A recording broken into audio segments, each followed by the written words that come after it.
أعوذ بالله من الشيطان الرجيم بسم الله الرحمن الرحيم هو الذي جعل لكم الأرض ذلولا فامشوا في مناكبها وكلوا من رزقه وإليه النشور صدق الله العظيم।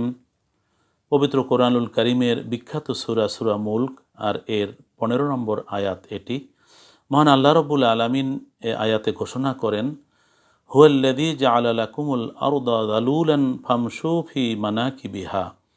হে মানব মণ্ডলী, মহান আল্লাহ এমন সত্তা যিনি তোমাদের জন্য পৃথিবীকে সুগম করেছেন, অতএব তোমরা তার কাঁধে অর্থাৎ পৃথিবীতে তোমরা বিচরণ করো।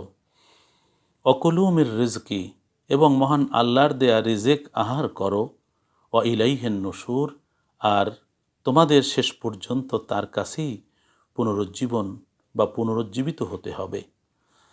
আল্লাহ রাব্বুল আলামিন এ পবিত্র আয়াতে মানব জাতিকে লক্ষ্য করে বলছেন যে এই পৃথিবী তোমাদের জন্য চলাচলের উপযোগী করে দেয়া হয়েছে এবং এই পৃথিবীতে তোমরা চলাচল করো এবং তোমাদের জীবন উপকরণ, তোমাদের আহার্য এখান থেকে তোমরা গ্রহণ করো।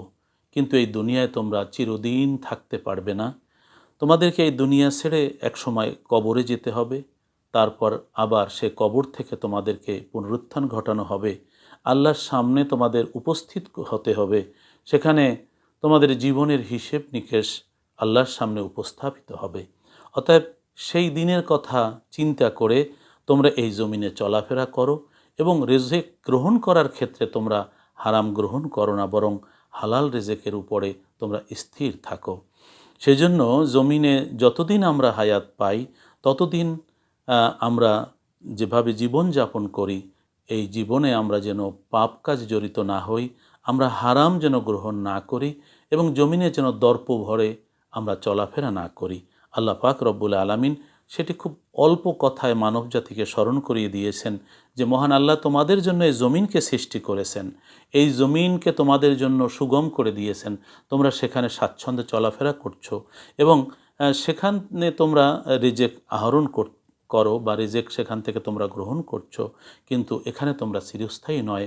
ও ইলাইহিন নুশুর, আল্লাহর সামনে একদিন তোমাদের উপস্থাপিত হতে হবে, পুনর্জীবিত তোমাদের হতে হবে।